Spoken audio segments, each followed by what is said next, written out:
সুনির্বাচনের মাধ্যমে একটি জনগণের সরকার প্রতিষ্ঠা করতে পারি। জনগণকে সঙ্গে নিয়ে চলতি বছরের মধ্যেই জাতীয় নির্বাচন আদায় করে নেওয়ার হুঁশিয়ারি দিয়েছেন বিএনপি চেয়ারপারসনের পররাষ্ট্র বিষয়ক উপদেষ্টা কমিটির বিশেষ সহকারী ইশরাক হোসেন। নিজের ভেরিফাইড ফেসবুক অ্যাকাউন্টে দেয়া এক পোস্টে এ হুঁশিয়ারি দেন ইশরাক হোসেন।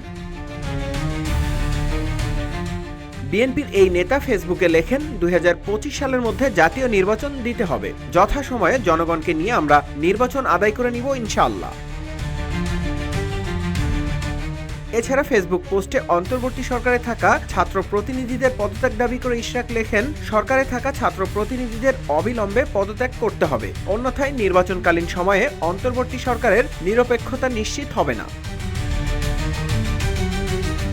এদিকে সামাজিক যোগাযোগ মাধ্যম ব্যবহারকারীরা ইশরাক হোসেনের পোস্টে অনেকেই বিভিন্ন মন্তব্য করছেন। এরই মধ্যে পোস্টটি 3 ঘন্টায় 4,500-এর বেশি শেয়ার হয়েছে এবং একই সময়ে প্রায় 50,000-এর বেশি কমেন্টস পড়েছে।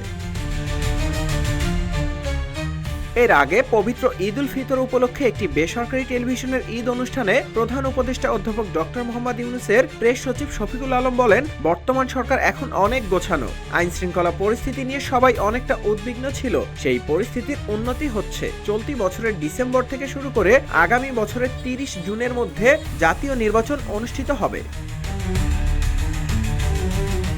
নিউজ ডেস্ক, রূপালী বাংলাদেশ।